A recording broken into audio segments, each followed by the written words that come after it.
Nama Pyongyang mengingatkan kita dengan Korea Utara, sebuah negara yang tertutup, rezim yang keras, dan tempat yang sangat sulit bagi orang Kristen. Saudara-saudara, sebenarnya dulu Pyongyang tidak seperti yang kita kenal hari ini.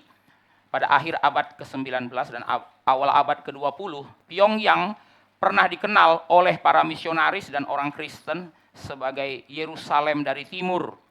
Kota itu pernah menjadi salah satu pusat kekristenan yang penting di Korea. Saudara-saudara, sebelum Perang Korea begitu banyak gereja berdiri di Pyongyang sampai-sampai salib-salib disebut pernah menghiasi garis langit kota itu. Bahkan pada tahun 1907 terjadi sebuah kebangunan rohani besar yang sering disebut Pyongyang Revival. Banyak orang datang berdoa, mengaku dosa, bertobat, dan kehidupan gereja mengalami pembaruan yang kuat. Saudara-saudara, dalam beberapa catatan sejarah kebangunan rohani di Pyongyang menjadi salah satu titik penting bagi pertumbuhan kekristenan Korea. Saudara-saudara, sejarah kekristenan di Pyongyang mengajarkan kepada kita bahwa gereja bisa bertumbuh bukan karena keadaan selalu mudah, bukan karena tempat itu kondusif bagi kekristenan, bukan karena zaman selalu mendukung, tetapi karena Injil bekerja. Di mana Injil bekerja, di sana gereja bertumbuh. Mengapa gereja di Pyongyang bisa bertumbuh? Karena di sana Injil bekerja.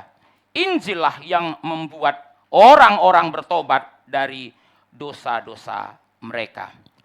Saudara-saudara, keadaan gereja Kolose pada abad pertama mirip dengan keadaan gereja di Pyongyang pada abad ke-19. Gereja Kolose juga bukan gereja yang paling terkenal. Kolose bukan kota sebesar Efesus.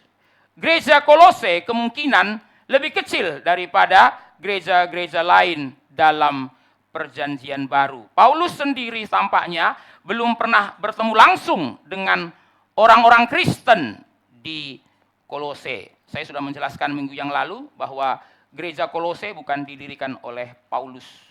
Gereja Kolose didirikan oleh Epafras. Saudara-saudara, Epafras kemungkinan besar adalah orang Kolose. Tetapi dia mendengar Injil di Efesus. Kemudian dia belajar teologi dari Paulus ketika berada di Efesus. Setelah itu Epafras membawa Injil ke kampung halamannya. Itulah cikal bakal berdirinya gereja Kolose. Saudara-saudara, Kolose itu adalah kota yang terletak di pinggirannya Efesus. Saudara-saudara. Jadi saudara-saudara, kalau Manado ini Efesus, saudara-saudara Tuhan, maka Kolose itu lebih jauh lagi dari para kawan-kawan, saudara-saudara Tuhan. Ya, saudara-saudara. Jadi kita bisa membandingkan, saudara-saudara, antara kota Efesus dengan kota Kolose. Kalau kota Kolosenya saja kecil, maka gereja Kolosenya juga kecil. Dan saudara-saudara, Paulus sendiri tidak pernah bertemu dengan orang-orang Kristen di Kolose. Jadi bagaimana Paulus bisa tahu tentang gereja di Kolose sehingga dia mengirimkan surat kepada gereja di Kolose. Kalau kita membaca Kolose pasal terakhir, saudara-saudara Tuhan, Paulus bisa mengetahui atau Paulus bisa mendengar kabar tentang gereja Kolose melalui Epafras. Kalau saudara-saudara baca di dalam Kolose pasal terakhir, saudara-saudara, Paulus mengatakan, Paulus waktu menulis surat ini kan di penjara ya saudara-saudara ya, dan Paulus mengatakan, Epafraslah yang membawa kabar mengenai gereja Kolose. Saudara-saudara, jadi dengan kata lain, saudara-saudara Tuhan, Paulus sendiri tidak pernah bertemu secara fisik dengan orang-orang Kristen di Kolose. Dan dia tidak pernah datang langsung ke gereja Kolose. Saudara-saudara, sekalipun Paulus hanya mendengar, tidak pernah melihat, tetapi dia bersyukur ketika mendengar kabar tentang gereja Kolose. Mengapa Paulus bersyukur ketika mendengar kabar tentang gereja Kolose? Saudara-saudara, Paulus bersyukur bukan karena gereja Kolose besar. Paulus bersyukur bukan karena program gereja Kolose banyak. Paulus bersyukur bukan karena gereja Kolose viral. Paulus bersyukur karena gereja Kolose bertumbuh. Saya ulangi saudara-saudara. Mengapa Paulus bersyukur ketika mendengar kabar tentang gereja Kolose? Bukan karena gereja itu besar, bukan karena gereja itu ramai, bukan karena gereja itu sibuk, bukan karena banyak programnya. Paulus bersyukur karena gereja Kolose bertumbuh. Apa yang membuat Paulus menganggap gereja Kolose bertumbuh? Saya ulangi sekali lagi pertanyaan ini saudara-saudara. Mengapa Paulus menganggap gereja Kolose ini bertumbuh? Paulus bersyukur karena mendengar gereja Kolose bertumbuh. Dari mana Paulus menilai bahwa gereja Kolose bertumbuh? Karena Injil di sana berbuah. Karena Injil menghasilkan buah di sana. Mari kita bersama-sama membaca Kolose 1 ayat 3 sampai 5. Kita akan membacakannya secara bertanggapan. Saya membaca ayat 3 dan saudara-saudara membacakan ayat 4 dan kita membacakan ayat 5-nya bersama-sama. Kami selalu mengucap syukur kepada Allah Bapa Tuhan kita Yesus Kristus setiap kali kami berdoa untuk kamu.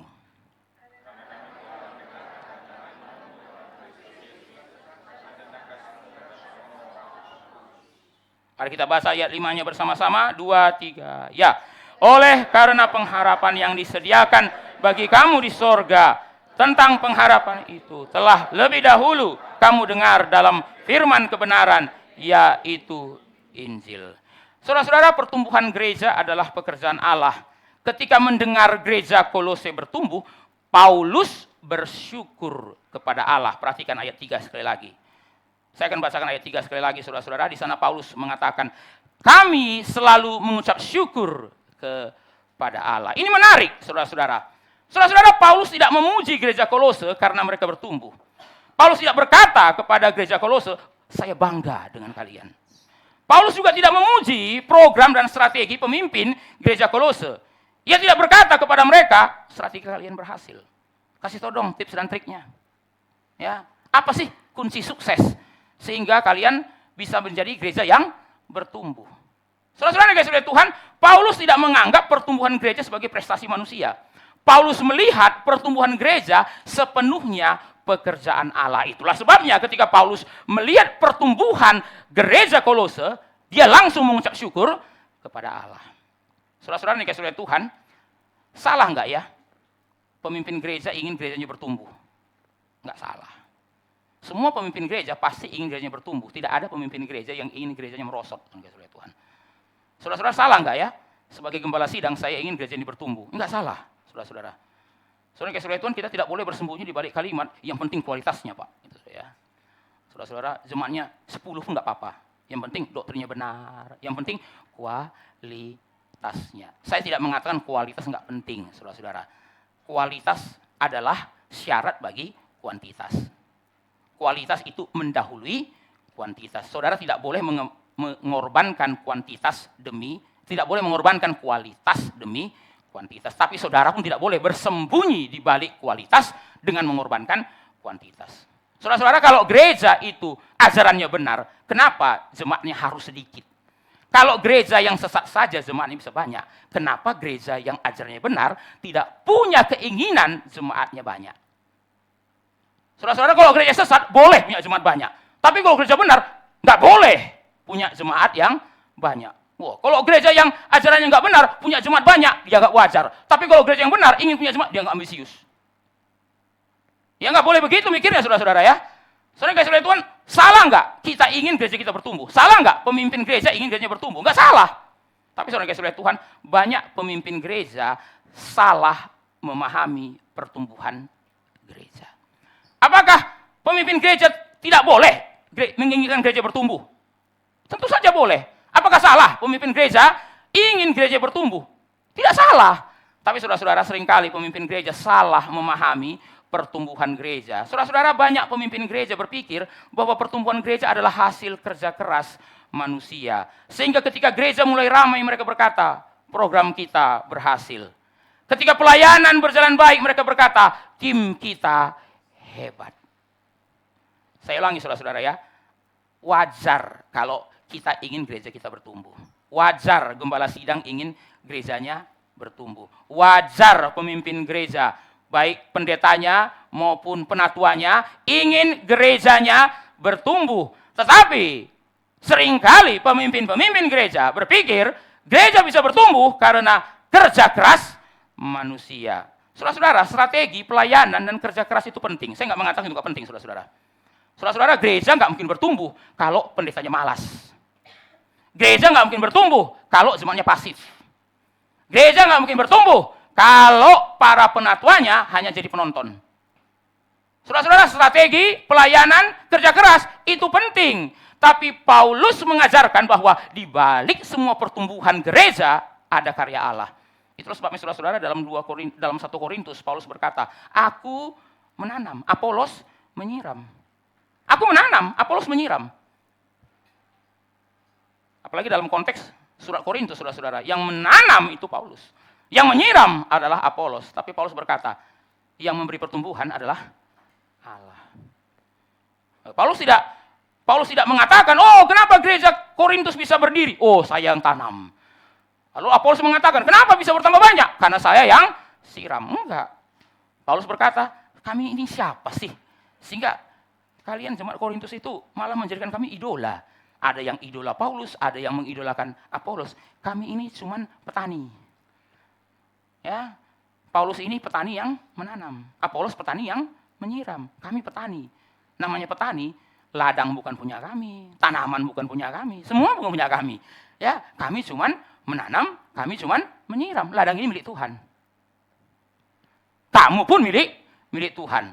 Yang memberi pertumbuhan adalah Tuhan sendiri. Saudara-saudara, gereja bisa punya gedung, gereja bisa punya program, gereja bisa punya pelayanan, gereja bisa punya pengajaran, tapi hanya Allah yang bisa membuat Injil sungguh-sungguh berbuah di sana. Pendeta bisa memberitakan Injil. Penginjil bisa berkhotbah, tapi yang bisa membuat Injil berbuah hanya Allah. Kalau bukan Allah yang bekerja, maka semua pemberitaan Injil akan sia-sia. Kalau bukan Allah yang bekerja, maka semua khotbah akan sia-sia. Tanpa karya Roh Kudus, Injil tidak bisa berbuah di dalam hati manusia. Saudara-saudara yang dikasihi oleh Tuhan, sampai di poin ini saudara-saudara saya sadar. Di sini pun saudara dan saya bisa salah. Saudara-saudara yang dikasihi oleh Tuhan, jangan berpikir nanti kalau kita suruh nyapu gedung, maka pertumbuhan gereja itu tergantung pada gedung itu. Saya ulangi saudara-saudara ya, jangan berpikir kalau nanti sudah ada gedung, saudara dikasihi oleh Tuhan, maka gereja akan bertumbuh karena gedung itu. Saya tidak ada masalah dengan gedung gereja, saudara-saudara. Tapi saya takut kita berpikir pertumbuhan gereja kita tergantung pada gedung itu. Saudara-saudara, belakangan ini mulai banyak yang bilang, wah kalau nanti sudah berdiri gedungnya Pak, wah pasti semuanya akan bertambah banyak. Saya tidak mengatakan kalimat itu tidak ada logikanya, saudara-saudara. Tapi saudara dikasihi oleh Tuhan berpikir bahwa pertumbuhan gereja tergantung pada gedung, saudara dikasihi oleh Tuhan, itu sudah salah dari awal. Itu sebabnya saudara-saudara saya takut kalau ada jemaat yang bilang, Pak nanti sajalah kami bawa jemaat baru ketika gedungnya sudah ada. Loh, berarti saudara berpikir pertumbuhan gereja tergantung gedung dong. Lalu saudara kalau mengajak orang setelah gedung ada, berarti saudara mengajak orang bukan untuk dengar firman, mengajak orang untuk lihat gedung.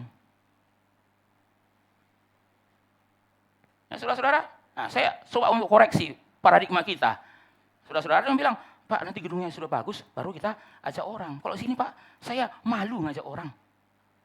Saudara kasih Tuhan, kenapa harus malu? Karena inti dari gereja bukan gedungnya, inti dari gereja firmannya. Kalau karena gedung baru orang datang, saya takut saudara-saudara, mereka bukan datang karena firman. Hari ini kenapa saudara datang? Karena gedung? Bukan. Karena kalau saudara cari gedung, bukan di sini tempatnya. Setidaknya sekarang. Kenapa saudara datang setiap minggu? Karena firmannya.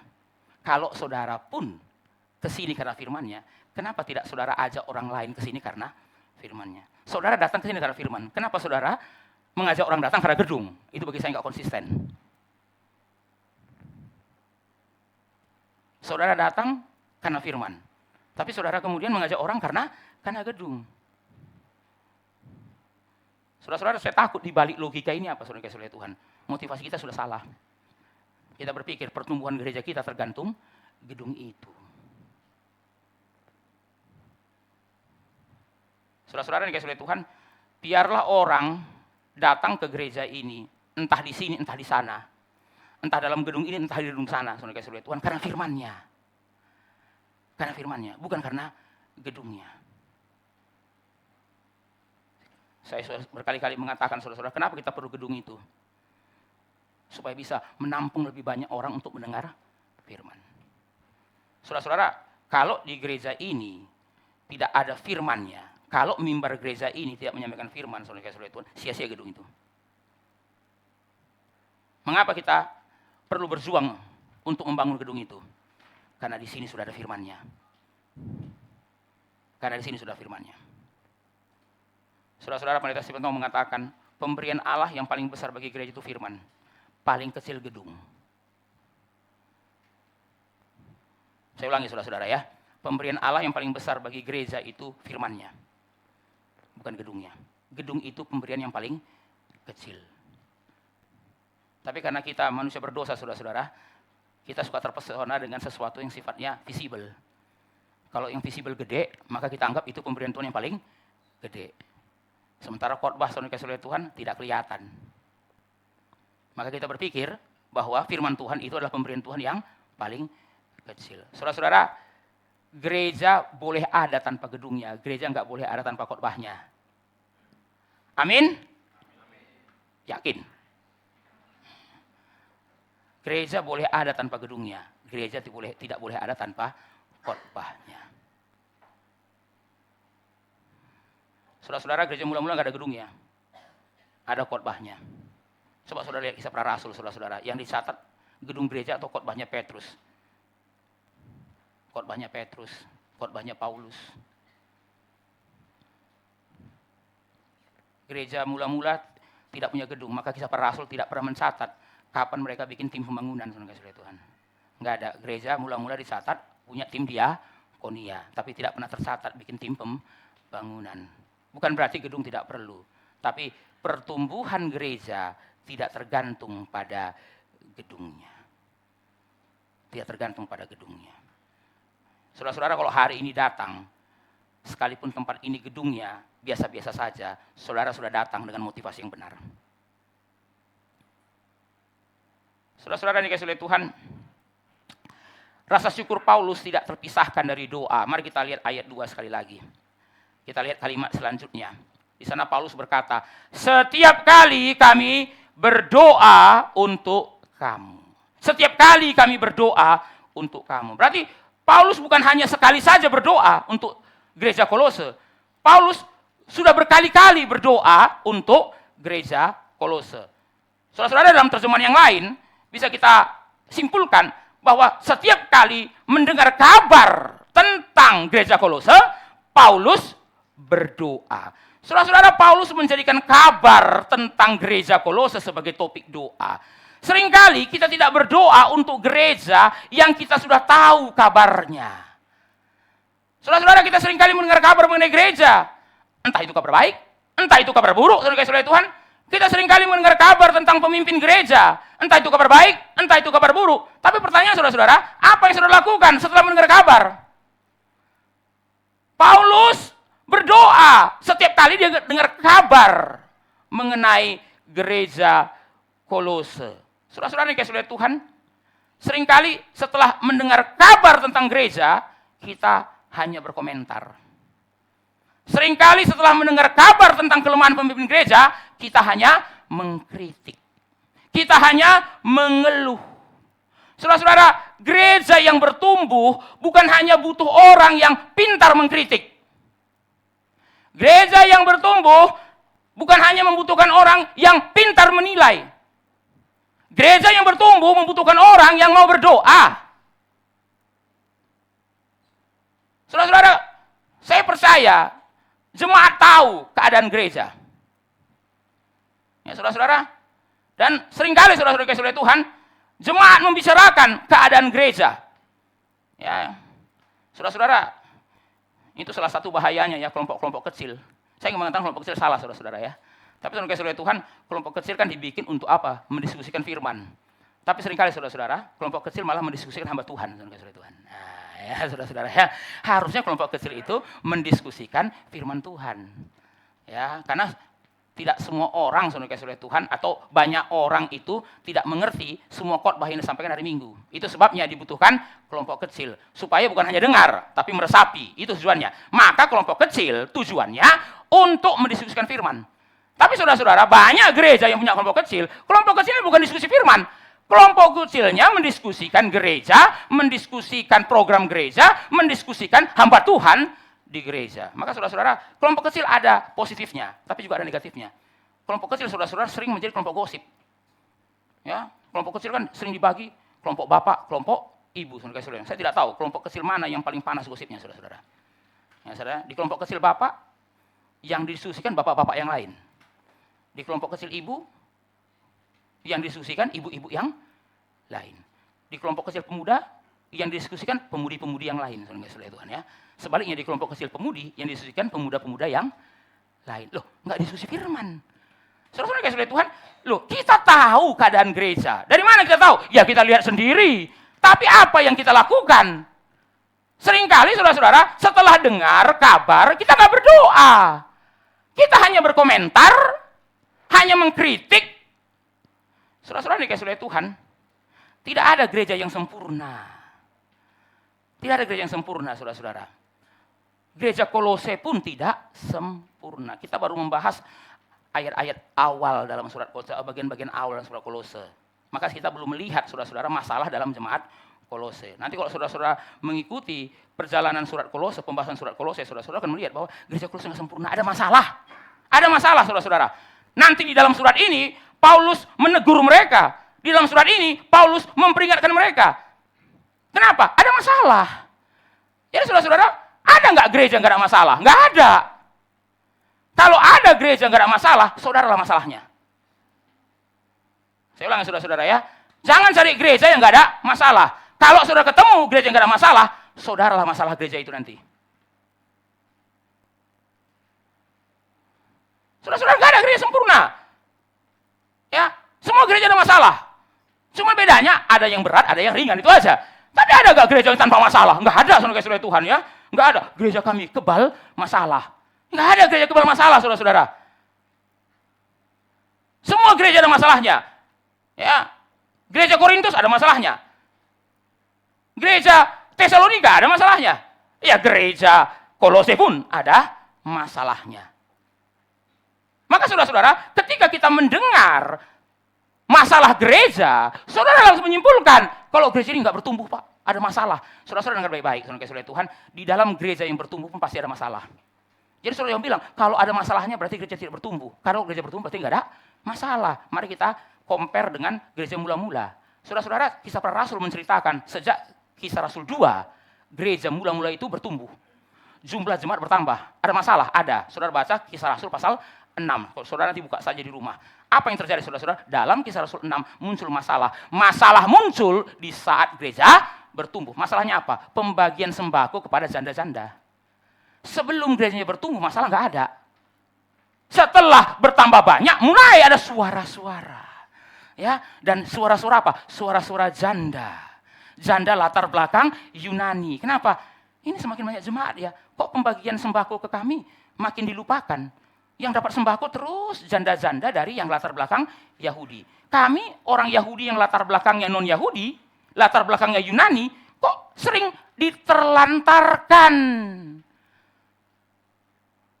Dan saudara-saudara, Petrus menganggap masalah itu serius. Tapi Petrus pun tidak mau.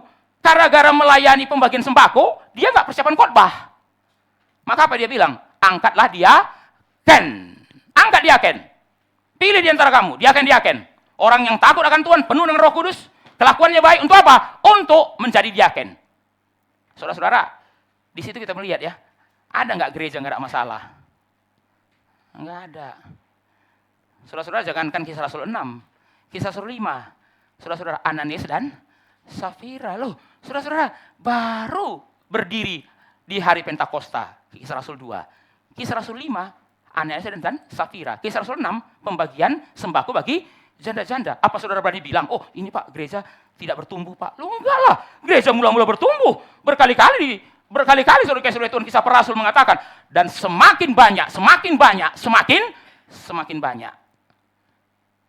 Artinya gereja mula-mula bertumbuh, tapi gereja bertumbuh pun ada masalahnya. Ada masalahnya. Maka saudara-saudara, ketika kita mendengar masalah di gereja, saudara bilang, ini berarti gerejanya nggak benar nih. Saudara-saudara, gereja yang nggak benar pasti ada masalah. Tapi gereja yang ada masalah bukan berarti nggak benar. Saya ulang ya, gereja yang ada masalah, gereja yang nggak benar pasti ada masalah. Keuangan kah, skandal kah, ya itu ada. Tapi bukan berarti gereja yang benar tidak ada masalah. Ya, saudara-saudara dikasihi Tuhan, makin besar gereja, ya makin ada masalah lah. Kalau gereja masih segini, saudara-saudara, ada masalah? Ada, jangan bilang saudara-saudara ya, segini doang nggak ada masalah, saudara-saudara. Saudara-saudara, waktu gereja ini 40 orang pun ada masalah. Sekarang lebih dari 40 orang ada masalah. Nanti 120.000 orang. Lebih banyak masalah. Saudara-saudara, mau jadi gereja besar? Siap nggak hadapi masalah besar? Oh, saudara-saudara, semua orang ingin jadi pendeta besar. Pendeta besar maksudnya bukan pendeta badannya besar, bukan saudara-saudara Tuhan ya. Pendeta besar berarti pendeta yang pimpin gereja besar. Resiko jadi pendeta besar, masalahnya juga besar. Itu bukan berarti saudara-saudara, itu jadi pendeta kecil Pak. Ya, saya pendeta kaki 5 saja Pak. Ya, saya nggak mau jadi pendeta bintang 5 Pak. Saya maunya pendeta kaki 5, pendeta warung emperan. Ya, saudara-saudara ya. Ya saudara-saudara, makin besar gereja makin banyak masalah, makin besar masalahnya. Saudara-saudara, pertumbuhan gereja tidak menjadikan gereja kebal dari masalah. Pertanyaannya, kalau jemaat dengar masalah gereja, ngapain? Saudara-saudara, kita harusnya mendengar kabar tentang gereja, doakan gereja itu. Waktu kita mendengar kabar tentang seorang hamba Tuhan, doakan hamba Tuhan itu. Tidak ada gereja yang sempurna, tidak ada hamba Tuhan yang sempurna. Saudara kalau mau cari-cari kesalahan gereja, ada. Saudara kalau mau cari-cari kesalahan pendeta, ada. Ada, saudara-saudara Tuhan. Saudara-saudara Tuhan, sayangnya ya, dalam gereja yang sedang bertumbuh, sering terdapat orang yang tidak bisa mengucap syukur. Saudara-saudara, saya ulangi sekali lagi. Sayangnya, di dalam gereja yang sedang bertumbuh, sering ada jemaat yang tidak bisa mengucap syukur. Saudara-saudara, waktu jemaat sedikit, dia komplain. Kok sedikit sih? Katanya gereja ajarannya benar. Tapi jumlahnya cuma 30. Apa-apaan ini? Nah, saudara-saudara ya. Setelah gerejanya jumlahnya banyak, saudara-saudara. Kok panas banget sih ruangan ini? Mana AC-nya? Saudara perhatikan ya. Saudara-saudara, waktu jemaat sedikit, enggak komplain mengenai AC. Kenapa? Kedinginan. Saudara-saudara ya, ini AC-nya kok banyak banget. Kita cuma segini. Nah, saudara-saudara ya, begitu jemaat sudah banyak, saudara-saudara, dia komplain. Bukan lagi komplain jumlahnya, komplain apa? AC-nya kok cuma segini sih? Perhatikan saudara-saudara. Gereja sedang bertumbuh, apa responnya? Cuman menggerutu, bersungut-sungut, mengeluh. Nah, saudara-saudara, ada orang bilang begini, Pak, dulu ya, saya kalau duduk itu kiri kanan nggak ada orang, Pak. Kiri kanan nggak ada orang, kadang-kadang belakang pun nggak ada orang, Pak. Ya, maka ruangan ini terlalu besar untuk kami. Kenapa? Cuman 40 ya. Kanan nggak ada orang, kiri nggak ada orang, belakang nggak ada orang. Kadang-kadang mungkin saya sendiri dalam gereja ini, Pak, gitu ya, saudara-saudara ya. Nah, sekarang saudara-saudara, kiri ada orang, kanan ada orang. Saudara-saudara, waktu gereja jumlahnya sedikit, saudara-saudara bilang apa? Gimana sih pertumbuhan gereja ini? Nah, tapi begitu gereja jumlahnya banyak, mana privasi saya? Saudara-saudara perhatikan ya, ada jemaat itu nggak bisa mengucap syukur di tengah gereja sedang bertumbuh. Yang dicari kesalahannya terus. AC-nya lah, ini AC-nya kok cuma 3 sih. Saudara-saudara, waktu jemaat dikit kedinginan, komplain. Waktu jemaat banyak kepanasan, komplain juga. Saudara-saudara, daripada komplain, mending datang ke pengurus gereja. Pak, saya mau sumbang AC, Pak. Itu saudara. Itu bukan mengeluh. Ya, saudara-saudara, waktu gereja ini mulai agak panas gara-gara AC-nya kurang, saudara-saudara. Ada satu orang yang menyumbangkan AC yang kita pakai dalam ruangan ini, AC standing ini. Tapi saudara yang kasih oleh Tuhan, ada orang itu ya, kontribusi di gereja tidak ada. Satu-satunya kontribusi di gereja kritiknya, saudara kasih oleh Tuhan ya. Mendoakan enggak, ngasih persembahan enggak, ikut pelayanan enggak, saudara-saudara. Satu-satunya kontribusinya ke gereja cuma kritik. Ya saudara-saudara, bukan berarti kita jadi gereja anti kritik, saudara kasih oleh Tuhan. Tapi gimana ya perasaan kita mendengar orang tidak kasih persembahan, tidak ikut pelayanan, ikut doa pun tidak, doa visi enggak datang, doa online enggak ikut. Satu-satunya kontribusi adalah kritik. Kalau ditanya, Bapak kontribusinya apa? Kritik saya, inilah kontribusi saya terbesar bagi gereja. Wah, saudara-saudara, memang kita tidak boleh jadi gereja anti kritik karena kritik orang tetap ada substansinya walaupun tidak ada kontribusinya. Cuman bagaimana ya? Sudah lama jadi jemaat. Saudara kasih oleh Tuhan, sudah lama dengar khotbah. Tapi saudara-saudara, yang dia tahu dan yang dia bisa lakukan untuk gereja cuma satu, mengkritik. Tidak pernah berdoa dan tidak pernah bersyukur. Nah, bandingkan dengan Paulus, saudara-saudara ya. Saudara-saudara, Paulus tidak menanam gereja Kolose. Bukan dia yang mendirikan. Tapi saudara-saudara kasih oleh Tuhan, waktu dia dengar kabar tentang gereja Kolose, ada masalah. Tapi saudara kasih oleh Tuhan, dia tidak langsung lihat masalahnya. Sebelum menegur, Paulus bersyukur. Nah, saya ulangi saudara-saudara. Sebelum menegur, Paulus bersyukur. Saudara-saudara, tidak ada gereja yang sempurna. Tapi apakah saudara memilih melihat kekurangannya? Atau saudara memilih lebih dulu melihat anugerah Tuhan di dalam gereja itu? Tidak ada orang yang sempurna. Tapi saudara boleh memilih. Saudara mau cari-cari kekurangannya, atau saudara mau melihat anugerah Tuhan di dalam orang itu?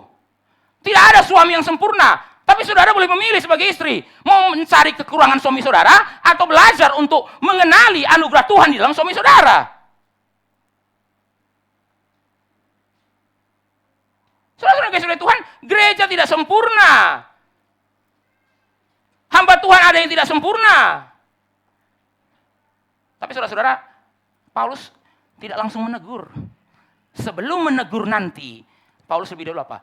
Aku mengucap syukur.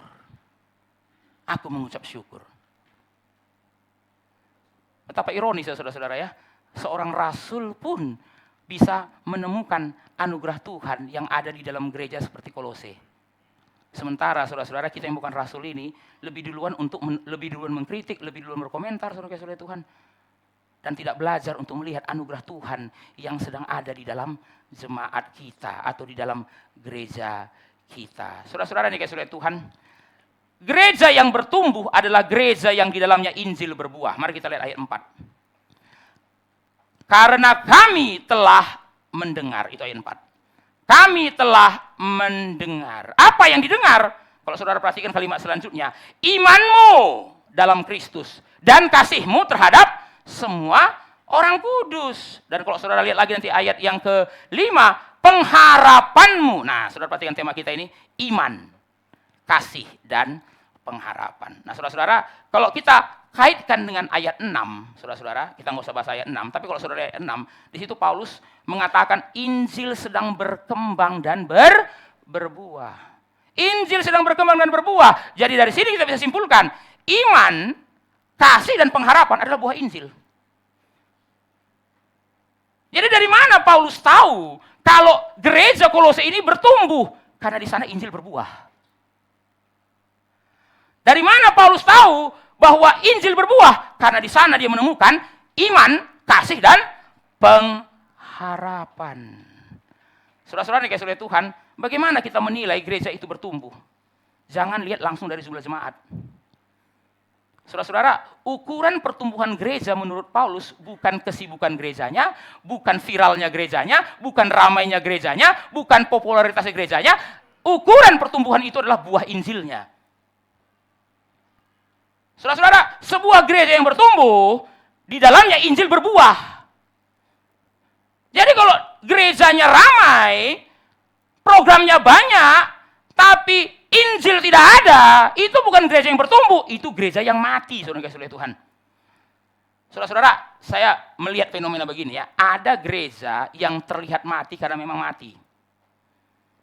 Ya saudara-saudara ya, ada gereja yang terlihat mati karena memang mati, saudara kasih oleh Tuhan ya. Ini gereja mati ya, iya memang mati. Kenapa? Aduh, suasananya sepi banget. Ya saudara-saudara ya, nggak banyak lagi jemaat ya. Kalau saudara pergi ke Eropa, Saudara-saudara Tuhan ya, gereja sudah kayak museum. Saudara-saudara di Eropa itu banyak gereja harus rela jadi museum. Harus rela jadi objek wisata. Kenapa? Karena kalau enggak, dia tidak punya uang untuk mengcover biaya.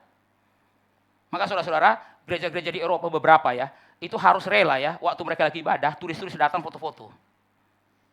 Ya saudara-saudara, kenapa? Pemerintah bilang, loh kami kan yang menanggung operasi gereja ini, operasional gereja ini. Ya kami berhak dong, jadikan gereja ini seperti yang kami mau. Maka saudara-saudara, turis datang gitu ya, orang-orang lagi beribadah, turisnya datang saudara-saudara bukan mau beribadah, foto-foto. Foto-foto, kenapa? Saudara-saudara Tuhan. Ya mereka mau melihat, mereka mau mengabadikan sisa-sisa masa lalu dari Eropa, saudara-saudara Tuhan. Ya masih ada ya orang-orang yang beribadah. Ya tapi lampunya sudah ubanan semua, anak mudanya nggak ada lagi. Ya saudara-saudara, para turis berpikir, inilah fosil-fosil kekristenan, saudara-saudara Tuhan ya. Oh saudara-saudara, di Eropa seperti itu.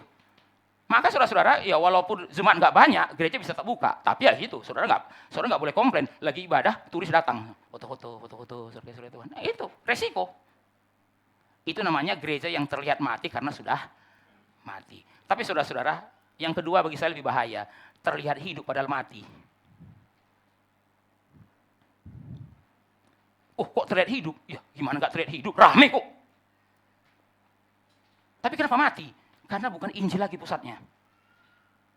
Saudara-saudara, kalau gereja ramai, tapi bukan Injil pusatnya, itu mati. Nah di Indonesia saudara-saudara, ada nggak gereja yang terlihat mati karena memang mati? Ada. Tapi ada nggak gereja yang terlihat hidup padahal mati? Ada juga. Ada juga. Saudara-saudara, sekalipun yang datang banyak, sekalipun programnya menarik, tapi bukan Injil pusatnya, itu gereja yang mati. Itu bukan gereja yang sedang bertumbuh. Maka saudara-saudara hati-hati kalau kita mendengar orang mengatakan, oh gereja kami adalah gereja yang sedang bertumbuh. Gereja kami sedang bertumbuh di kota Manado ini. Ya, kami adalah salah satu gereja yang sedang bertumbuh di Jakarta. Apa ukurannya kamu mengatakan sedang bertumbuh? Jemaat kami banyak. Tapi Injilnya mana? Mana berita mengenai kematian Yesus? Mana berita mengenai kebangkitan Kristus? Mana berita mengenai pengampunan dosa? Oh enggak. Ya, yang kami beritakan motivasi. Ya, yang kami sajikan hiburan. Kami bukan mencari pengkhotbah, kami mencari komedian. Ya, syarat jadi pengkhotbah cuma satu di sini, lucu. Nah itu. Kalau nggak lucu jangan ke sini. Kenapa? Menurunkan rating. Ya, saudara-saudara ada gereja itu yang mempelajari mana pengkhotbah yang kalau datang, saudara Tuhan, jemaat banyak. Mana pengkhotbah yang kalau datang, jemaat turun. Oh, jangan undang Bapak itu. Kenapa? Terlalu serius.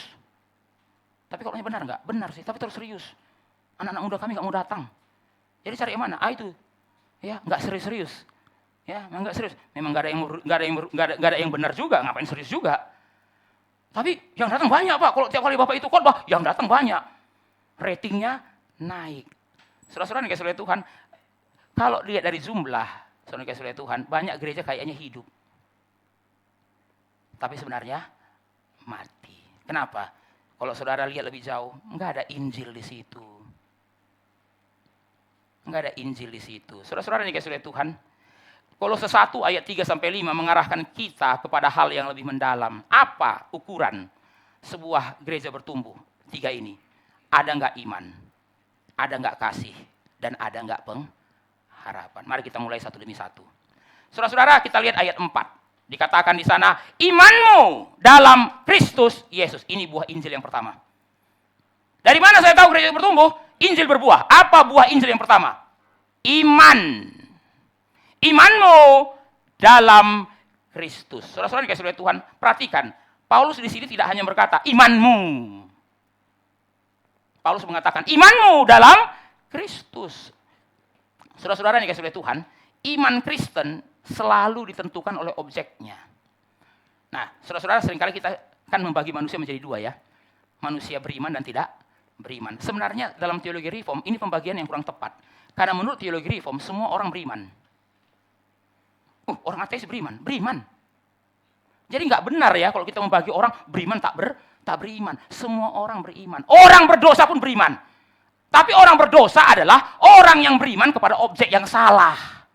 Maka saudara-saudara tidak cukup cuma beriman. Harus beriman kepada objek yang yang benar. Mengapa saudara-saudara? Karena kekuatan iman kita ditentukan oleh objek yang kita imani. Nah, saya kutip dari Timothy Keller. Timothy Keller mengatakan begini, bukan kekuatan iman kita yang menyelamatkan, melainkan objek iman kita. Saya ulangi saudara-saudara, bukan kekuatan iman kita yang menyelamatkan, melainkan objek iman kita. Maka Yesus kan berani mengatakan, iman gak perlu gede, sebesar biji sawi, cukup. Menarik saudara-saudara ya. Ada kalanya Yesus mengatakan besar imanmu. Tapi ada kalanya Yesus mengatakan iman sebesar biji sesawi. Loh, jadi apa itu iman? Nah saudara-saudara, kenapa Yesus mengatakan bahwa imanmu gak perlu besar, cukup sebesar biji sesawi? Kenapa saudara-saudara? Karena iman ditentukan oleh objek yang diimani. Bukan kekuatan iman kita yang menyelamatkan, melainkan objek iman kita. Iman kecil, objek benar lebih penting daripada iman besar, objeknya salah. Nah, saya kasih ilustrasi saudara-saudara ya. Bayangkan saudara, ini hanya ilustrasi saudara-saudara ya. Bayangkan saudara naik kapal dari Manado ke Sangihe. Di tengah jalan, kapal saudara mengalami kecelakaan. Ini cuma ilustrasi. Saya nggak mendoakan saudara mengalami ini, saudara-saudara ya. Kapal saudara mengalami kecelakaan, saudara tenggelam. Lalu saudara-saudara sudah berjam-jam terkatung-katung di laut. Lalu saudara kemudian melihat ada sebuah pelampung. Wah, saudara-saudara, lalu saudara berenang dengan kekuatan terakhir ke pelampung itu. Nah, saudara kasih oleh Tuhan, kalau pelampungnya bocor, ada nggak gunanya saudara pegang kuat-kuat? Nggak ada gunanya, saudara-saudara ya. Pegang kuat-kuat pun kalau pelampungnya bocor, mati juga. Kok saya pegang? Saudara, kalau bocor, pegang aja kuat-kuat, saudara kasih oleh Tuhan, tenggelam. Pelampung bocor, tidak berguna, sekalipun saudara pegang kuat. Tapi saudara-saudara, bayangkan, saudara sudah tidak punya tenaga lagi, kekuatan terakhir. Lalu setelah itu, saudara berhasil dapat pelampung itu. Tapi setelah itu saudara-saudara, saudara pingsan. Tapi pelampungnya nggak bocor. Mana lebih besar kemungkinan yang saudara selamat? Saudara-saudara yang dikasihi oleh Tuhan, walaupun tenaga kita nggak kuat memegang pelampung itu, tapi karena pelampungnya tidak bocor, pelampungnya dalam keadaan yang baik, saudara tetap selamat. Ini ilustrasinya, bahwa bukan kekuatan iman kita yang menyelamatkan, melainkan objek iman kita. Saudara-saudara, hari ini banyak orang Kristen salah paham mengenai iman. Kalau orang Kristen suka pakai istilah iman, tapi saudara-saudara jujur ya, banyak orang Kristen sering menggunakan istilah iman, tapi sebenarnya salah paham mengenai iman. Nah, itu saya pernah posting di Instagram gereja, saudara Tuhan. Konsep yang benar mengenai iman. Karena orang Kristen suka menggunakan kata iman, tapi sebenarnya salah paham tentang konsep iman. Saudara-saudara, banyak orang Kristen yang sebenarnya beriman kepada iman. Itulah imannya. Ya, apa imannya? Beriman kepada iman. Maka saudara perhatikan, ya, banyak orang Kristen menggunakan kalimat ini. Aku percaya, maka semua akan baik-baik saja. Yang penting percaya, yang penting beriman. Yang penting percaya, yang penting beriman. Percaya saja, maka semuanya akan baik-baik saja. Loh, itu bukan kalimat yang benar, saudara-saudara. Percaya saja, percaya apa? Itu namanya beriman kepada iman. Percaya saja, kamu akan sembuh. Percaya apa? Saya percaya saya akan sembuh. Percaya apa? Saya percaya kepada apa yang saya percaya. Loh, ini beriman kepada apa ini? Ini namanya beriman kepada iman. Ya, saudara-saudara beriman kepada iman ini mirip dengan positive thinking kan?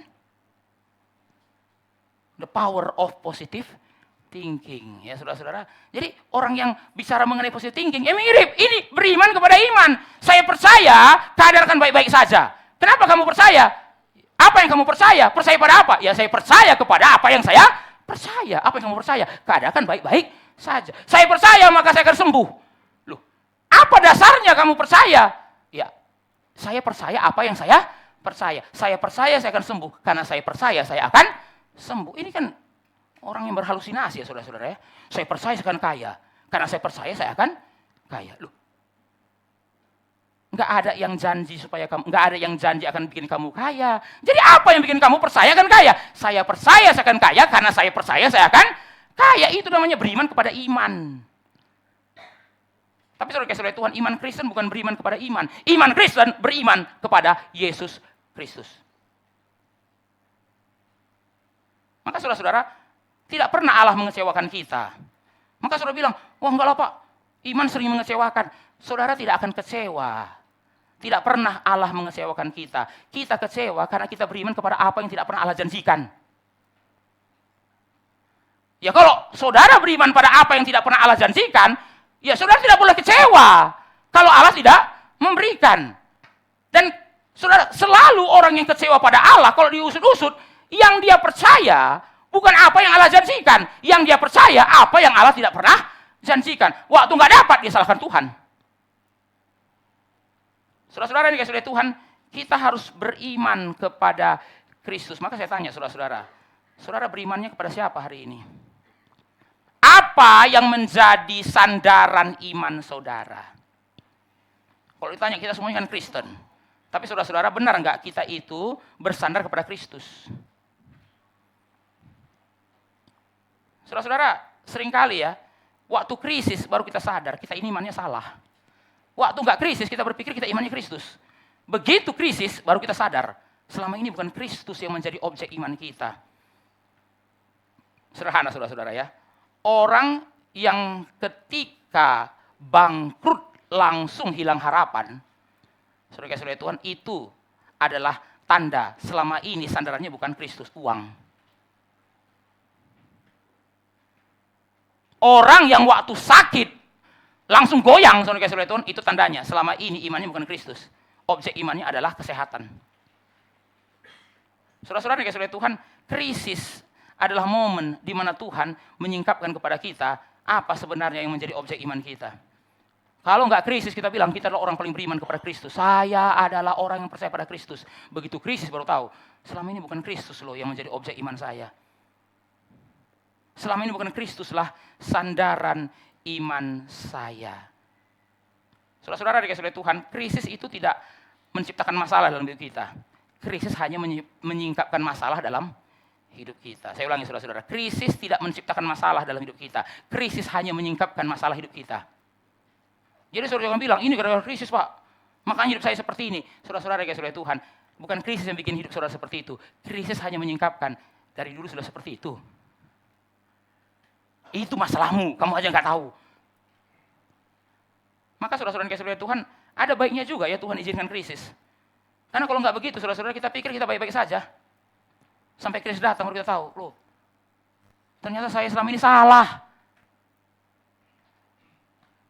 Saudara-saudara dikasih oleh Tuhan, saya mau tanya, iman saudara itu kepada siapa sih? Gereja Kolose adalah gereja yang bertumbuh. Kenapa?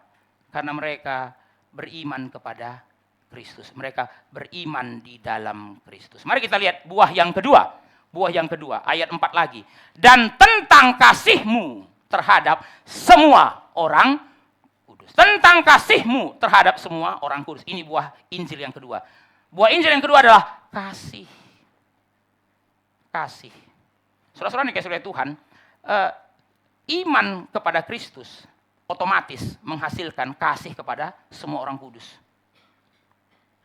Kenapa saudara-saudara? Karena semua orang kudus milik Kristus. Nah saudara-saudara dikasih oleh Tuhan, iman itu artinya saya milik Kristus. Bagaimana saya jadi milik Kristus? Waktu saya percaya kepada Kristus. Maka konsekuensinya, orang yang menjadi milik Kristus pasti akan mengasihi milik Kristus yang lain. Nggak mungkin lah saudara-saudara ya, saya milik Kristus, saya nggak mengasihi milik Kristus yang lain. Nggak mungkin saya milik Kristus, lalu saya berpikir, cuman saya milik Kristus dalam dunia ini. Tidak. Ada milik Kristus yang lain dalam dunia ini. Nah, kalau saya milik Kristus, bagaimana mungkin saya tidak mengasihi semua milik Kristus yang lain? Itu nggak mungkin, mustahil itu. Maka iman yang sejati akan dibuktikan melalui kasih. Dan saudara perhatikan, siapa yang dikasihi? Semua orang kudus. Semua. Saudara-saudara dikasihi oleh Tuhan, di gereja ini kan banyak jenis orang ya. Nggak semua seperti yang kita mau. Tapi kita harus mengasihi semua. Saudara-saudara, mana lebih mudah? Mengasihi yang bisa dikasihi atau mengasihi yang sulit dikasihi? Ya pasti lebih mudah mengasihi yang bisa dikasihi. Dan mana yang mudah untuk kita kasihi? Yang mirip dengan kita. Yang tektok dengan kita. Saya ulangi saudara-saudara ya. Lebih mudah mengasihi yang tektok dengan kita, yang cocok dengan kita. Maka saudara perhatikan ya, gereja itu berbeda dengan klub.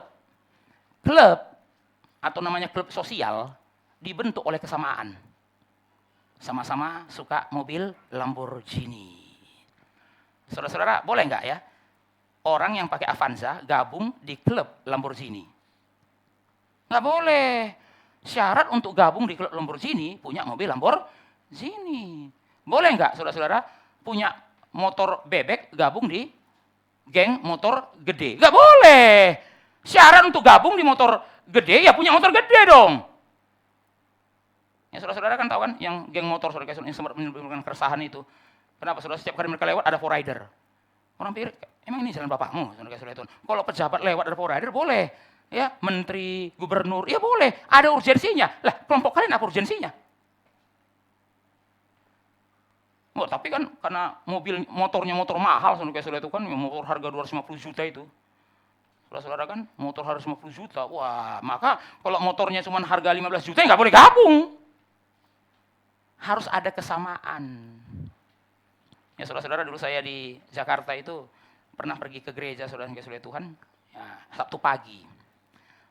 Saya sudah jalan, saudara-saudara itu, taksi online saya itu jalan juga kenceng kok. Karena saya nggak mau terlambat ke gereja, saya jalan kenceng. Saya bilang sama supirnya, Pak cepat ya Pak. Nah, mobilnya sudah kenceng, tiba-tiba dari belakang dengar suara, saudara-saudara Tuhan. Saudara-saudara tadi nggak kedengaran. Artinya, saya sudah berkilo-kilometer di depan dia sebenarnya. Dalam waktu singkat, saudara-saudara, mobil itu menyalip mobil kami. Ferrari. Nah, saudara-saudara saya pikir cuma satu. Berikutnya, berapa detik kemudian dengar suara ngung berikutnya. Saya pikir kok banyak sekali Ferrari lewat hari ini. Baru saya tahu Jakarta sekaya ini, saya bilang. Kenapa saudara-saudara? Kalau nggak salah saya hitung 10 Ferrari menyusul di belakang. Baru kata supir saya, ya Pak, itu namanya geng Ferrari. Mereka selalu keluar hari Sabtu. Start dari Kelapa Gading, berhenti di Pik. Sampai di Pik ngapain? Makan bubur ayam. Dia bilang. Jauh amat makan bubur ayam ya? Enggak, dari Kelapa Gading bubur ayam. Saya bilang, sampai harus ke Pik segala. Dia. Enggak Pak, soalnya kalau hari biasa nggak mungkin Ferrari-nya dikeluarkan. Saudara-saudara, kalau hari biasa kan Jakarta macet. Baru 5 meter sudah ada mobil. Saudara kalau ngegas Ferrari, saudara-saudara di hari biasa langsung nabrak mobil di depan saudara. Maka tunggu tol kosong. Kapan tol kosong? Sabtu pagi. Saudara-saudara itu. Nah, saya tanya saudara-saudara, boleh nggak ya supir Grab saya yang Avanza itu boleh gabung di situ? Nggak boleh. Syarat untuk gabung punya Ferrari. Saudara-saudara Tuhan, maka kita bisa mengerti ya, orang itu lebih mudah nyambung sama yang satu kelas. Orang itu lebih mudah nyambung dengan yang satu status. Orang itu lebih mudah nyambung kepada yang satu suku. Lebih mudah. Tapi saudara-saudara, gereja tidak dibentuk oleh kesamaan. Bukan kesamaan yang untuk gereja, saudara-saudara Tuhan. Nah, saya kutip dari Dietrich Bonhoeffer. Dietrich Bonhoeffer mengatakan ini, we belong to one another only through and in Jesus Christ. We belong to one another only through and in Jesus Christ. Jadi saudara-saudara di gereja, kalau dicari-cari kesamaan dikit. Di sini ada yang tua, ada yang muda. Di sini ada yang kaya, ada yang sederhana, ada yang miskin. Di sini ada yang berpendidikan tinggi, ada yang berpendidikan menengah, ada yang berpendidikan bawah. Di sini ada berbagai suku. Saudara-saudara kalau cari persamaan di gereja, saudara akan kaget. Kok hampir nggak ada persamaannya ya? Saudara-saudara kalau ditanya, apa persamaan kita di sini? Cuma satu, true and in Jesus Christ. We belong to one another, only true and in Jesus Christ. Kita saling memiliki hanya melalui dan di dalam Tuhan Yesus Kristus. Kalau saudara cari persamaan di gereja, saudara akan kaget. Makin sedikit persamaannya. Saudara-saudara di gereja ini, apa semua orang Manado? Enggak, saya bukan. Saudara-saudara, ada orang Sangir, ada orang Talaut, ada orang Makassar. Saudara-saudara, perbedaan suku itu saja sudah menggambarkan berbagai perbedaan yang lain, saudara kasih oleh Tuhan. Ada yang bisa makan pedas, ada yang amin-amin nggak bisa makan pedas. Saudara-saudara, standar pedasnya juga beda. Saudara-saudara, standar pedas saya dengan standar pedas saudara nggak sama. Bagi saya tidak pedas, itu artinya tidak pakai cabai, saudara kasih oleh Tuhan. Itu tidak pedas. Nah, makanya sekarang kalau saya pergi ke restoran manapun ditanya, pedas nggak pedas Pak? Nggak pakai cabai, saya bilang. Kenapa? Karena kalau saya bilang tidak pedas, menurut dia tidak pedas. Menurut saya, saudara-saudara, wah itu sudah level pemadam kebakaran, saudara kasih oleh Tuhan. Loh, makanya saya bilang kan, nggak pakai cabai, tidak pedas Pak, tidak pakai cabai. Saudara-saudara, betul banyak perbedaan ya. Lalu kalau begitu apa yang mempersatukan kita? Only through and in Jesus Christ. Saudara-saudara yang kasih oleh Tuhan, kita dipanggil bukan hanya mengasihi yang cocok. Kita dipanggil mengasihi semua. Semua. Nah, ini ujian terhadap gereja. Saudara yang kasih oleh Tuhan, gereja itu dikatakan bertumbuh kalau jemaatnya saling mengasihi satu dengan yang lain. Apakah di gereja semua cocok dengan kita? Enggak. Saudara jangan kemudian kecewa dengan gereja. Kenapa? Banyak Pak yang enggak cocok dengan saya. Di gereja manapun saudara tidak akan menemukan semua yang cocok dengan saudara. Saudara-saudara, ada gereja yang sengaja menyingkirkan orang tua dari gereja. Ada saudara-saudara. Kenapa? Karena mereka terganggu sekali dengan orang tua. Mereka pengennya anak muda semua. Kenapa? Ya karena gaya ibadah kami Pak, gaya ibadah anak muda. Ini oma-oma, kami terganggu sekali dalam hati ngomongnya saudara-saudara. Ya kan, tidak mungkin ngomong gitu, omanya ada soalnya. Saudara-saudara, tapi dalam hati, ini oma-oma bikin kita terganggu. Kita maunya lompat-lompat, dianya duduk. Kita maunya hingar-bingar, dia maunya tenang. Maka saudara-saudara, ada gereja itu yang tanpa sadar atau mungkin dengan sadar mau menyingkirkan orang tua. Supaya apa? Supaya kita anak muda semua di sini. Saudara yang kasih oleh Tuhan, itu bukan gereja yang benar ya. Gereja yang benar itu terdiri dari orang tua sampai anak kecil. Maka saudara perhatikan ya, kenapa gereja ini jarang sekali pakai lagu bahasa Inggris. Sebisa mungkin terjemahkan ke bahasa Indonesia. Karena kita tahu, tidak semua orang bisa bahasa Inggris.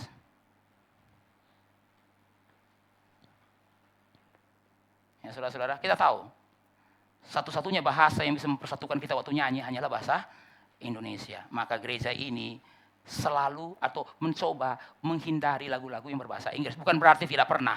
Maka kalau saudara perhatikan, setiap kali nyanyi saudara-saudara, hanya satu lagu yang pakai bahasa Inggris, gak pernah empat-empatnya. Kenapa? Ya karena ada yang jangankan bahasa Inggris saudara-saudara, ya, bahasa Indonesia saja pun masih susah gitu.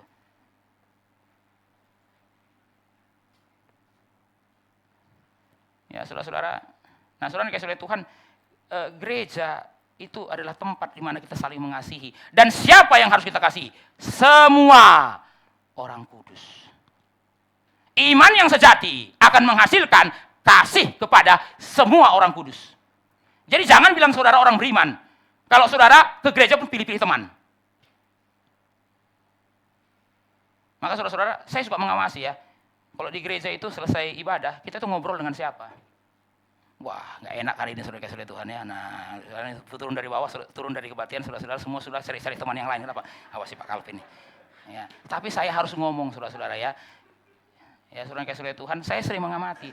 Minggu-minggu itu lagi teman yang ngobrol, itu lagi teman yang ngobrol. Kenapa? Cocoknya dengan itu. Tapi saudara-saudara, bukankah kita harus mengasihi semua?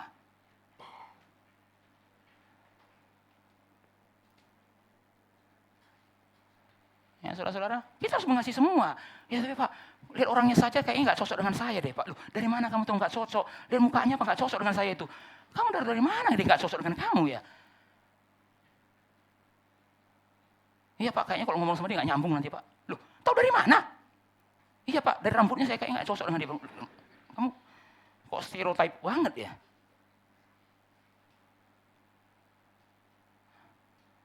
Ya saudara-saudara, sebagai gembala saya selalu berusaha ya mengingat nama. Maka saudara kalau perhatikan ya, ada kalanya saya tanya, sudah pulang Bu dari Jakarta? Ih kok tahu?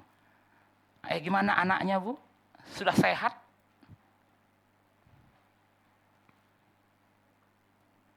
Saudara-saudara dikasih oleh Tuhan, kita adalah gereja.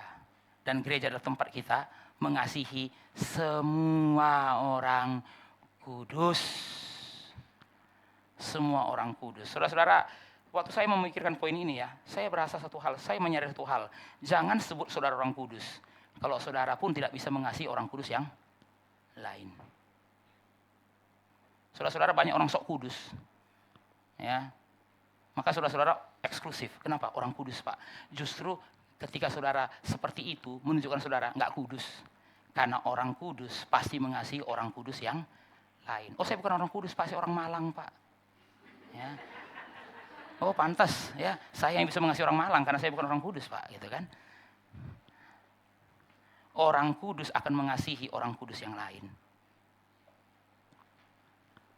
Mari kita lihat yang ketiga, ayat 5. Oleh karena pengharapan yang disediakan bagi kamu di sorga. Ini buat Injil yang ketiga, pengharapan. Pengharapan. Nah, saudara-saudara, kata disediakan itu kalau saudara bahasa Inggris ya, itu disimpan. Disimpan. Nah, saudara-saudara, itu menggunakan kata yang digunakan kalau saudara nyimpan uang di brankas. Ada nggak orang simpan sendal jepit di brankas, saudara Tuhan? Nggak semua orang juga punya rak sepatu ya, saudara-saudara ya. Tapi nggak ada orang yang rak sepatunya brankas, itu nggak ada. Saudara-saudara, baru dari luar lepas sepatu masukkan brankas. Saudara-saudara, brankas bukan tempat menyimpan sepatu. Brankas bukan tempat menyimpan sandal jepit. Kenapa saudara-saudara? Hilang pun tinggal beli lagi. Ngapain pakai brankas sih? Ada nggak saudara-saudara? Kain lap disimpan di brankas, saudara Tuhan ya kan? Baru lap kotor, saudara Tuhan, simpan di brankas dulu. Pakai paspor lagi brangasnya, saudara Tuhan kan? Nomornya 65758. Apa isinya? Itu Pak, kanebo Pak. Loh, kanebo di brankas ngapain? Kanebo pasti rusak, ngapain sih disimpan di brankas? Brankas tempat persiapan perhiasan. Brankas tempat menyimpan surat. Nah, saudara-saudara, kata itu yang digunakan di ayat yang ke-5 ini. Pengharapanmu aman. Bukan di bumi, di sorga. Aman. Saudara-saudara, semua yang di sorga aman. Semua yang di bumi nggak aman, saudara-saudara Tuhan. Maka saudara-saudara, saya nggak tahu. Saudara menyimpan pengharapan saudara di mana? Ayo, saudara merasa aman karena apa? Oh, karena saya punya tabungan, Pak. Saudara-saudara, itu adalah pengharapan yang disimpan di bumi.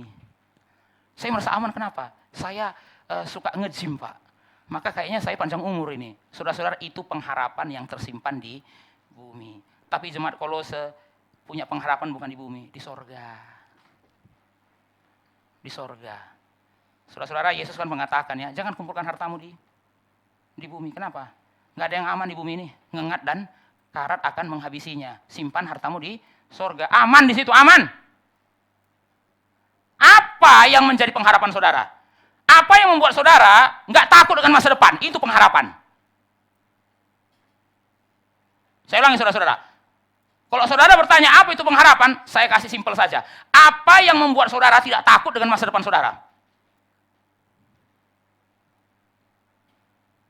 Jawab pertanyaan itu pengharapan saudara.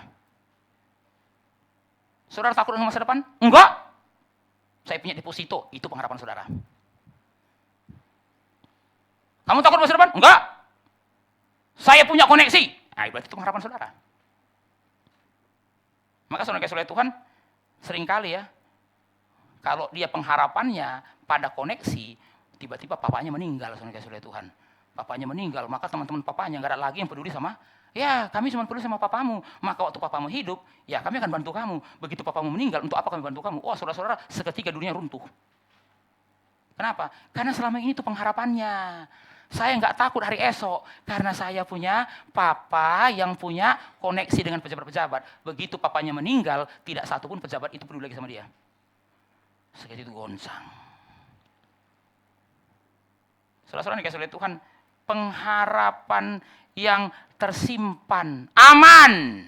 Nggak mungkin diambil sama ngengat, nggak mungkin diambil sama karat, nggak akan bisa terusik. Apakah itu pengharapan saudara? Maka saudara kasih oleh Tuhan, kenapa orang Kristen tidak takut dengan masa depan? Karena pengharapan termasuk surga. Apapun yang terjadi, ujung-ujungnya tuh ke surga kok.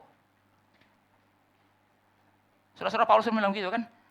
Ya, apa kata Paulus? Bagiku hidup adalah Kristus, mati adalah keuntungan. Ya saudara, enggak, ini bukan win and lose, ini win-win saudara kasih oleh Tuhan. Ya, bagi Paulus saudara-saudara, mati Kristus, hidup adalah Kristus, mati adalah keuntungan. keuntungan. Artinya Paulus nggak pernah lose, selalu win. Maka saudara-saudara, orang kayak Paulus nggak takut dari esok. Kamu nggak tahu, kalau besok kamu ditangkap mati bersama dengan Kristus. Kalau nggak mati, hidup bagi Kristus. Saudara perhatikan baik-baik.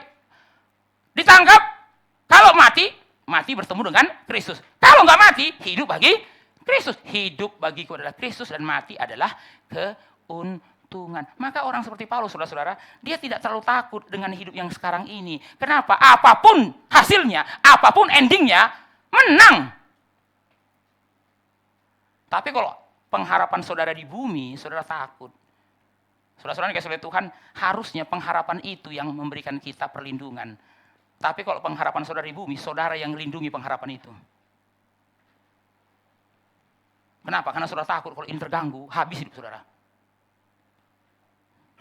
Saudara-saudara, bukan berarti ya orang yang punya pengharapan itu tidak peduli dengan hidup yang sekarang. Bukan itu maksudnya.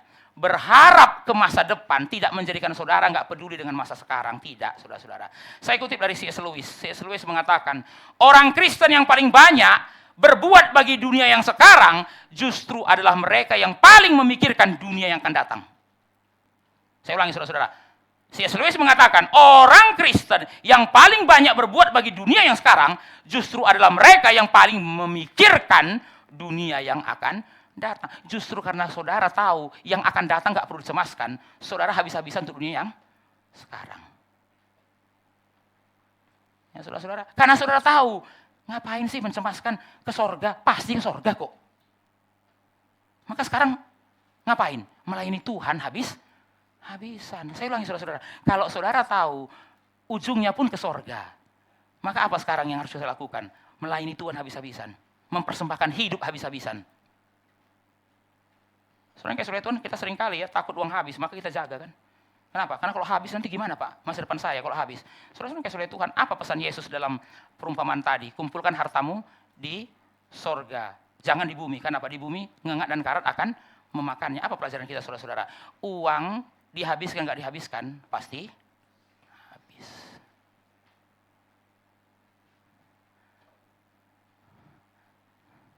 Saya ulangi saudara-saudara ya, uang dihabiskan nggak dihabiskan pasti habis. Saudara nggak habiskan ngengat yang habiskan. Saudara nggak habiskan karat yang habiskan. Banyak orang pikir, wah saya takut Pak uang habis, makanya saya jaga-jaga ini Pak. Saya jaga-jaga ya. Kalau boleh masuk, jangan boleh keluar. Saudara kasih oleh Tuhan ya. Ya, sesulit mungkin untuk keluar, sebisa mungkin untuk masuk. Soalnya kayak oleh Tuhan, begitu dia masuk, nggak keluar, begitu dibuka, habis. Kenapa? Dimakan sama ngengat. Nah, saudara-saudara, saya kasih satu ini ya, satu gambar, satu masukan waktu kita membesarkan anak. Saudara-saudara, kita perlu nggak ngajarkan anak kita hemat? Perlu, tapi jangan sampai salah. Anak saudara bisa takut pakai uang karena saudara salah mengajar tentang hemat. Saudara-saudara, banyak orang tua itu takut anaknya habis uang. Jangan pakai, nanti habis. Anaknya jadi besar takut pakai uang. Dapat uang, simpan. Saudara kayak sulit. Begitu disimpan, dibuka, habis dimakan sama ngengat. Nama ngengatnya adalah inflasi. Saudara kayak sulit Tuhan ya. Nah, itu nama ngengatnya. Tadi kayaknya saya tabung setengah mati ya. Sudah 1 miliar. Begitu saya mau pakai, harga-harga sudah naik semua. Ya. Dulu 50.000 saja bisa beli ini. Sekarang 50.000 nggak bisa beli apa-apa. Artinya apa? Inflasi. Wah, saya pikir saya tabung-tabung, saya simpan-simpan, saya jaga-jaga supaya untuk masa tua. Begitu masa tua beli apa pun nggak bisa. Saya nggak bilang kita nggak boleh nabung, bukan itu saudara-saudara. Ajar anak kita nabung, ajar anak kita hemat. Tapi saudara-saudara salah-salah ngajar, anak saudara bisa takut pakai uang. Apa harusnya kita lakukan? Ajar anak saudara pakai uang dengan benar. Jangan ajar anak saudara nggak boleh pakai uang. Ajar anak saudara pakai uang dengan benar. Itu lebih baik daripada larang-larang dia pakai uang. Belum ada uang, sudah mau pakai uang untuk jajan. Loh, saudara-saudara, uang dikasih Tuhan untuk apa? Untuk dipakai. Jadi saudara tidak perlu merasa bersalah memakai uang. Uang dikasih Tuhan untuk apa? Untuk digunakan. Ayo, sekali lagi ulangi saudara-saudara. 2, 3 ya. Uang dikasih Tuhan untuk digunakan. Ayo, 1, 2, 3. Uang dikasih Tuhan untuk digunakan. Tuhan tidak marah saudara pakai uang. Tuhan hanya marah kalau saudara tidak pakai uang dengan benar. Saudara pikir di sorga Tuhan tanya, berapa saldo terakhir saudara? Wih, hemat banget kamu ya. Masuklah ke dalam kerajaanku. Ah, ini boros nih, masuk sana. Saudara-saudara kayak saudara Tuhan gak terlalu peduli berapa saldo saudara terakhir. Wih, kamu frugal banget hidupnya ya. Frugal banget. Ya, apa-apa pakai promo, ya kan? Oh, saking pelitnya, Bu. Itu bukan frugal, saudara, pelit. Takut banget. Untuk apa takut? Saudara-saudara, uang nggak dipakai juga habis. Kalau uang nggak dipakai aja habis, mending dia.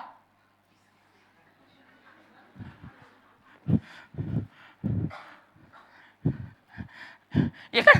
Kalau uang nggak dipakai aja habis, yang mending dihabiskan. Tapi bagaimana menghabiskannya dengan benar, itu yang perlu. Ya saudara-saudara, maka latih anak saudara bukan takut pakai uang, jangan. Latih anak saudara pakai uang dengan benar. Gimana caranya saudara-saudara? Ya, ada kalanya saudara kalau ajak dia jalan-jalan saudara Tuhan, kasih uang sama dia. Baru semua pengeluaran minta ke dia. Ya, kita hari ini jalan-jalan. Nah, nih, kamu pegang uang ya. Nanti makan kamu yang bayar, hotel kamu yang bayar. Ya, apa? Mobil kamu yang bayar. Nah, saudara-saudara ya. Kan bukan uangnya dia, uangnya kita. Tapi dengan begitu dia belajar. Ya, keluar.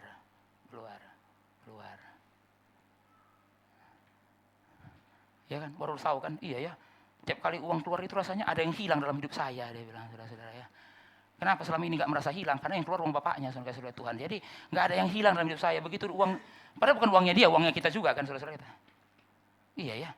Kayaknya, apalagi kalau sudah mulai menipis ini, rasanya kayaknya dia pelan-pelan mengeluarkannya. Ya kan, kenapa? Sudah nggak ada lagi. Ya selama ini kan, Pak. Ya saudara-saudara, itu kenapa anak saudara kadang-kadang mintanya nggak tahu diri. Kenapa? Karena nggak keluar kantongnya dari kantong saudara. Kasih kantongnya saudara-saudara Tuhan. Ayo, minta. Baru dia, jangan Pak. Jangan Pak. Loh, itu kan uang Bapak gitu kan. Jangan, kenapa? Karena sudah di kantongnya. Baru kamu tahu. Ya, mendapat uang lebih gampang daripada mendapatkan uang lebih sulit daripada menghabiskan uang. Ya, saudara-saudara. Nah, saudara-saudara kayak saudara Tuhan, jadi kasihlah uang jajan kepada anak saudara. Ya, tapi evaluasi bagaimana dia menggunakan uang itu.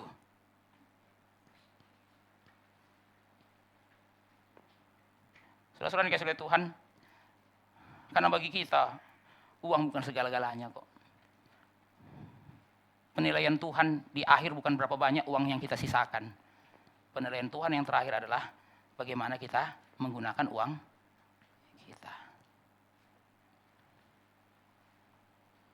Saudara-saudara, apakah Injil sedang berbuah di tengah kita? Apakah Injil itu sedang berbuah? Saudara mungkin mengatakan, saya sudah pernah dengar Injil. Apakah Injil itu sudah berbuah? Atau mandul?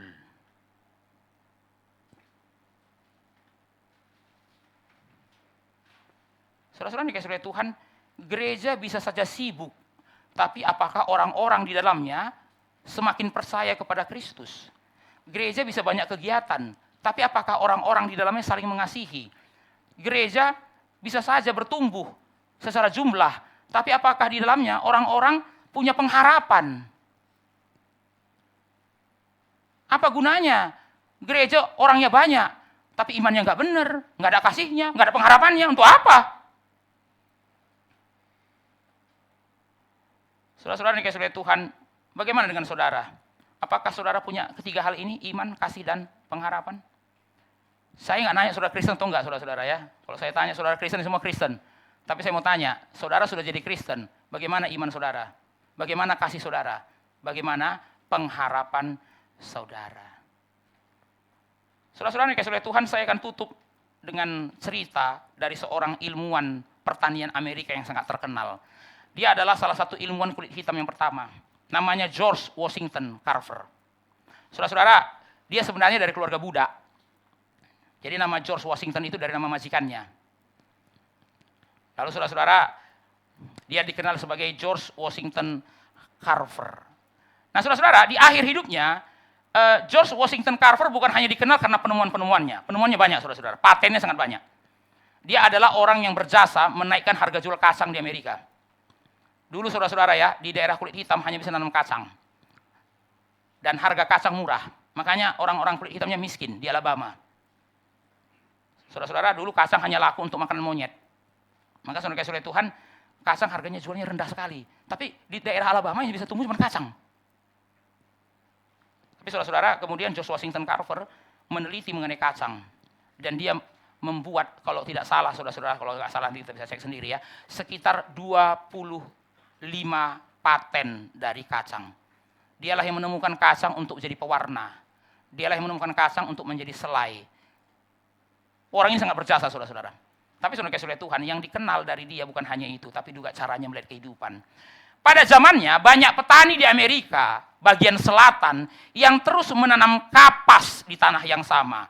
Tahun demi tahun, musim demi musim, dari luar ladang itu masih terlihat seperti ladang.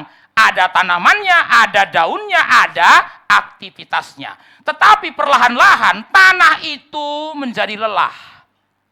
Saudara-saudara, kalau tanam kapas terus, ya zat haranya berkurang. Nah, saudara-saudara dikasih oleh Tuhan, akar di dalam tanah itu tidak bisa lagi menerima kekuatan, tapi tanamannya masih tampak hidup, tapi buahnya makin sedikit. Saudara-saudara, di tanah yang lelah, tanaman masih ada, tapi tidak bisa berproduksi lagi. Jangan-jangan saudara dan saya seperti tanaman itu. Dari luar kayak hidup, tapi nggak bisa berbuah lagi. Saudara masih ingat apa yang dilakukan Yesus kepada pohon ara yang tidak berbuah? Ini kan satu cerita yang banyak diprotes orang ya. Ini Yesus maksudnya apa sih? Hanya nggak berbuah, dikutuk. Terkutuklah kamu, tidak usah berbuah lamanya. Mati besoknya, nggak besoknya kayaknya itu nggak lama kemudian mati. Jadi kering. Kenapa Yesus sebegitu kejam terhadap pohon ara itu? Dia kutuk hanya karena tidak berbuah. Satu hal yang saya tangkap saudara-saudara, bagi Yesus, selama ini pun kamu sebenarnya sudah mati. Tapi kayaknya hidup. Hanya karena kamu banyak daunnya, tapi kamu nggak ada buahnya. Kalau kamu selama ini berdaun nggak berbuah, ya sama aja kayak nggak hidup, ya udah mati aja lah. Kamu berdaun lebat, saya datang cari buah, nggak ada buahnya. Ya berarti selama ini kamu mati dong, ya mati aja. Saudara-saudara dikasih oleh Tuhan, kalau saudara tidak punya iman, saudara tidak punya kasih, saudara tidak punya pengharapan, jangan-jangan saudara mati loh.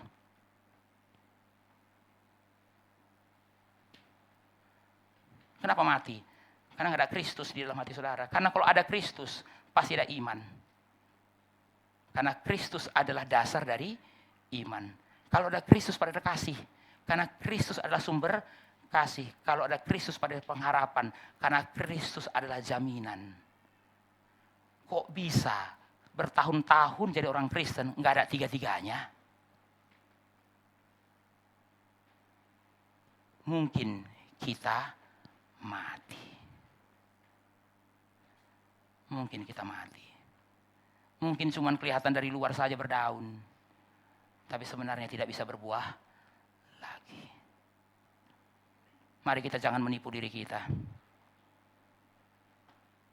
Karena suatu hari pohon yang gak berbuah akan ditebang. Akan ditebang. Kita tunduk kepala. Mari kita berdoa. Bapak, terima kasih untuk firman yang sudah kami dengarkan. Ujilah hati kami ya Tuhan, supaya kami tidak datang ke tempat ini dengan menipu diri dan pulang dari sini dengan menipu diri. Berdoa kiranya Tuhan yang berbicara kepada setiap kami lebih lanjut. Apakah kami sedang bertumbuh? Apakah Injil itu berbuah? Atau kami sebenarnya mati di dalam dosa? Kami belum dilahirkan kembali. Kami belum menerima anugerah keselamatan itu. Karena kalau Injil itu ada di dalam hati kami, maka Injil itu akan berbuah, mengubah kami, menghasilkan iman, menghasilkan kasih, dan menghasilkan pengharapan. Dalam nama Tuhan Yesus kami berdoa. Amin.